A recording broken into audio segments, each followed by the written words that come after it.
Episode 8, Gambella. Welcome to Helen's Journey.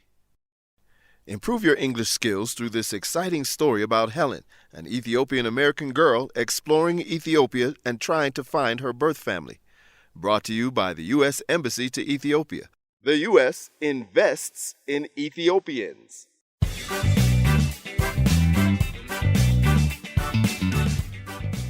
Episode 8, Gambella. Welcome back, friends. Previously on Helen's Journey, Helen and Khalid are doing research on informal communication networks in different parts of Ethiopia. Today, they're in Gambella for their research. What do they think of Gambella? Let's listen and find out.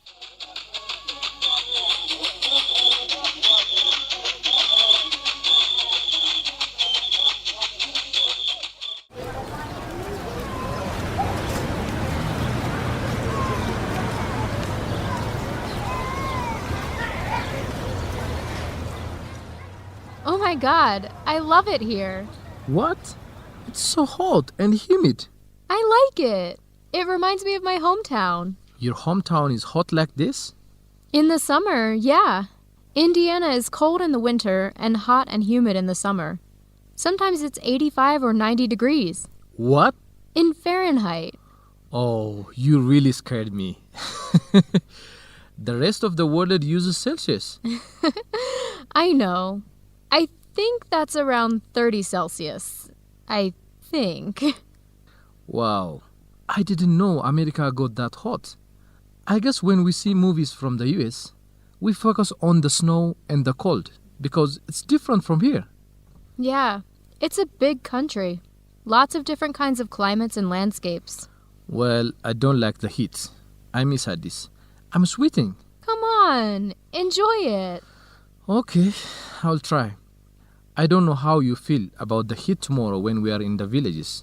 I'll be fine. We just have to take a lot of water. Remind me, where do we go first? Tomorrow we will go to some villages in the Anuak zone. I contacted some of the NGOs here for recommendations on an interpreter. Great. And you found one? For Anuak and Nuer, yes. We go to the Nuer zone day after tomorrow. I have to make a few phone calls to find an available Majang speaker for when we visit the Majang zone on Thursday. There is also the Itang Special Warada. If we have time to visit there for some more surveys, we will. Our driver is also ready to go. He's picking us up at the hotel at 7 a.m. You are so organized. I'm really glad to have you as a research partner. Thank you. Thanks for taking a walk with me to explore Gambella town. My pleasure. I went to it too, even though it's extremely hot. I really like the bridge over the Baro River. Yeah, I like that it has the Gambella regional flag painted on one side and the Ethiopian national flag painted on the other side. Me too. Oh, here is the street lined with mango trees the hotel told us about. We can visit there and get some tea. We can sit and look at the river under the shade. Maybe we will see a crocodile. I don't know why you are so excited to see a dangerous animal. Professor Hagos will not be happy with me if I let our visiting American scholar get eaten by a crocodile. Well, I won't get close. Should we sit here for tea? Yeah, this looks lovely. Hulat Shai. It's so funny to drink a hot beverage in hot weather. Would you prefer to get some juice? No, this is great. It's just funny to me. Can we buy some mangoes? I love mangoes, and these look delicious. Of course. I think it's mango season most of the year here. In Addis, you have to wait for mango season.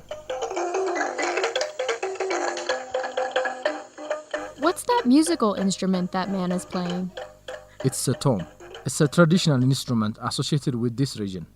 I'm not sure why he is playing it right now by the trees. I think he is fixing or testing it. I like the sound. Gambella is so different from Addis. Yeah, it's a very unique region. Religious-wise, I think it's more common to be Protestant Christian here. It's so fascinating. One thing I'm really enjoying about Ethiopia is seeing how the different religious communities live together. Yes, well, we have been living together for centuries. In the 7th century, the Christian ruler of Aksum, King Arma, provided a safe space for early Muslims to live in Ethiopia. They were fleeing persecution in Mecca. History says that Prophet Muhammad himself instructed the Muslim community to respect the Aksumite Empire and live peacefully with the Christian community. That's an amazing story. Now we in Ethiopia just need to apply that lesson to our ethnic divisions. We have to find a way to live together peacefully. Good point. I was also reading the Gambella region has 400,000 refugees from South Sudan, which is almost the same as the number of locals. I know the U.S. Embassy has organized some trainings here for teachers who work in the refugee camps. Yeah, this region hosts a lot of refugees affected by the war in South Sudan. I wonder if that causes conflict. Maybe people will tell us about it in interviews and surveys. It will be really interesting. So, how are you finding Ethiopia? Do you miss home? I am having a great time. It's such an interesting country. Of course I miss home, and I miss my family and my friends. But have you made friends here? Well, there's you. And he's not a friend exactly. But remember a couple weeks ago I asked you about a guy named Zagaye? I remember. Well, we've gone on one date, and we plan to go out again soon. Good for you. Is he your boyfriend? We only had one date. In Ethiopia, does that mean he is my boyfriend? No, I don't think so. But maybe after 2 or 3 dates. Well, if I need any political favors from the student council president, now I know who to ask. Yeah, just let me know whatever you need. I will personally request that the student council president provide political favors to all of my friends. Do you mind if we walk back to the hotel? I want to check if the Wi-Fi is working so I can call my friend Samira in the U.S. She should be awake now. Yeah, we can go. What time is it there? Where my friend Samira is in Philadelphia, it's 9 a.m. But in my hometown in Indiana, where my parents are, it's 8 a.m. There are a bunch of different time zones in the U.S. America is so strange. Different time zones in the same country, Fahrenheit. Yeah, we are weird. Back at the hotel, Helen is trying to call Samira, her best friend in the U.S. Samira has been trying to call Helen to tell her something important. What is she going to tell her? There you are. No video? Hey, sorry. I'm traveling in western Ethiopia in Gambella. The Wi-Fi isn't very strong here, so we can't do video. I guess I will have to be satisfied with just hearing your voice. So what's going on? I saw all of your messages and missed calls. Is there an emergency? No, sorry to scare you. I'm just excited to announce that I'm actually taking steps to achieve my dreams. I signed up for a small business seminar at the community college. It's 6 weeks with 12 sessions. By the end, I will have a business plan. That's great!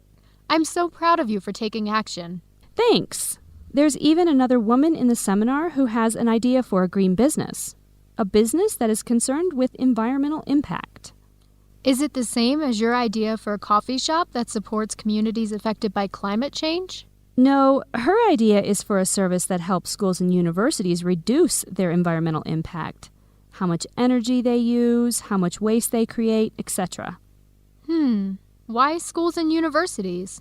Don't corporations have a bigger effect on the environment? Yes, but her thinking is that students are already concerned about the environment, so they're actually willing to make changes. Why waste time trying to convince people who can't be convinced? Students already believe, so her business can focus on implementing change. That's actually really smart. Yeah, she is super smart and creative. It's been really helpful to talk about my business idea with her. She has good suggestions for me, like my cafe should have a coffee-producing community of the month that it supports. For example, for the month of October, we could support farmers in the Sidama region, and we host events and raise awareness about that specific community. That's a great idea. Yeah, I'm getting so excited about this business. I'm having trouble focusing at my real job. Yeah, and you're also volunteering for that organization. You are definitely keeping busy. Yes, I am. What about you? How's this trip going? Well, we just arrived this morning. Khalid arranged our interpreters and transportation, and tomorrow we will start our field work. While Khalid was meeting with the interpreters and the driver, I went to the police station and the local government office to inquire about the adoption agency. Anything? Nothing. Are you sure approaching individual local agencies is the best way to find your family? No, I'm not sure. But while I am visiting these places, I feel like I should try. What's the harm? Yeah, I guess. What about the adoption agency people? The ones who used to work there when it was open? Have they responded to your emails? No, not yet. You should hire a lawyer. The lawyer can force them to give you whatever documents and information they have about your case. I don't have money for a lawyer. Your mom and dad could help you with the money. No, I don't want to ask them to do that. I want to do this on my own. Don't lose hope. I won't. I still believe that I will find my birth family. Helen is so confident she will find her family. Is she right? I hope she's right. Listen to future episodes to find out. Now for a lesson on the English language. Time for vocabulary. Let's look at 5 words from the story. Our first vocabulary term is impact. Samira said, Thanks. There's even another woman in the seminar who has an idea for a green business. A business that is concerned with environmental impact. Impact is a noun that means a powerful or major influence or effect. Samira's colleague wants to start a business that has a positive influence or effect on the environment. Our second vocabulary word is unique. Speaking about Gambella, Khaled said, Yeah, it's a very unique region. Unique is an adjective that means special or unlike anything else. Khaled believes that Gambella is a special region of Ethiopia. The third vocabulary word is common. Speaking about Gambella, Khaled said, Yeah, I think it's more common to be Protestant here. Common is an adjective that in this situation means usual or done by many people. Khaled thinks that people in Gambella are more frequently Protestant than Orthodox or other religions. Our fourth vocabulary word is peacefully. Helen said, It's so fascinating. One thing I'm really enjoying about Ethiopia is seeing how the different religious communities live together peacefully. Peacefully is an adverb that in this situation means not involving violence or force. Helen is impressed that Ethiopia has many religious communities that live side by side without violence or force. And the fifth vocabulary term is weird.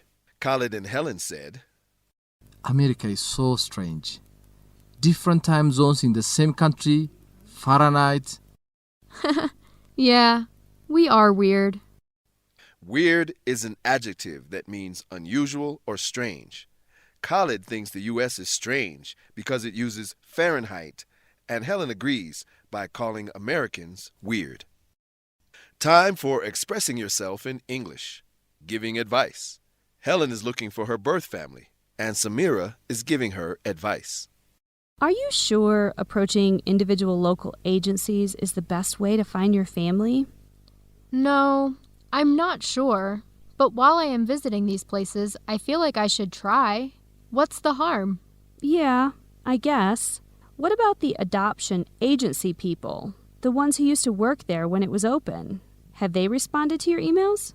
No, not yet. You should hire a lawyer. The lawyer can force them to give you whatever documents and information they have about your case. I don't have money for a lawyer. Your mom and dad could help you with the money. There are many ways to give someone advice. Samira asks, Are you sure approaching individual local agencies is the best way? Asking someone, Are you sure that is the best way, is one way in English to give advice. Samira also says, You should hire a lawyer. Using should is another way to give someone advice. Finally, Samira says, Maybe your mom and dad could help you with the money. Maybe you could is another way of introducing some advice. Next time your friend needs advice, try saying, Maybe you could, or you should, or Are you sure that's the best way? Time for grammar. should. This episode uses should in several different ways. Should is a modal verb, which means it doesn't change according to subject. I should, you should, he should, she should, we should, they should, it should. Should is always followed by a base form verb. Let's look at the first example. Khalid said, Should we sit here for tea? He's using should to make a suggestion. That's one way to use should. Our second example is from Helen. She said, Do you mind if we walk back to the hotel? I want to check if the Wi-Fi is working so I can call my friend Samira in the U.S. She should be awake now. Helen thinks that Samira is probably awake, but she is not 100% certain. She uses should to make a guess. And let's look at the final way should is used. Samira said, You should hire a lawyer. Samira is using should to give advice to Helen. That's a very common way to use should. How should you improve your English? You should keep listening to Helen's Journey. Time for facts on American culture and education. Fahrenheit. Helen tells Khalid that her hometown can be hot in the summer, up to 85 to 90 degrees. These numbers shock Khalid because he is thinking of Celsius. But Helen means 85 to 90 degrees Fahrenheit. The United States is the only country that officially uses the Fahrenheit temperature scale, developed by a German physicist in 1724. On the Fahrenheit scale, 32 degrees is the freezing point of water, and 212 degrees is the boiling point of water. Khalid is right. This system is a little strange. Thank you for listening to Helen's Journey. We'll see you next time.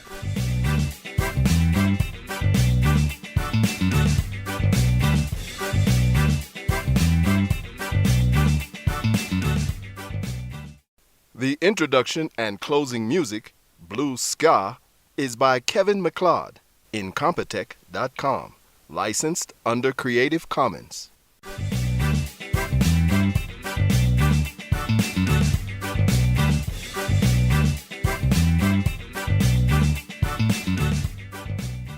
Executive Producer Hailu Kabada. Directors Abdullah Birru, Antaneh Brahani. Sound and Editing Tamrat Alamu. Narrator Timothy Green. Casts Theodros Tasama as Alamayo. Zarihun Brahanu as Khalid. Adana Gitacho as Zagaya.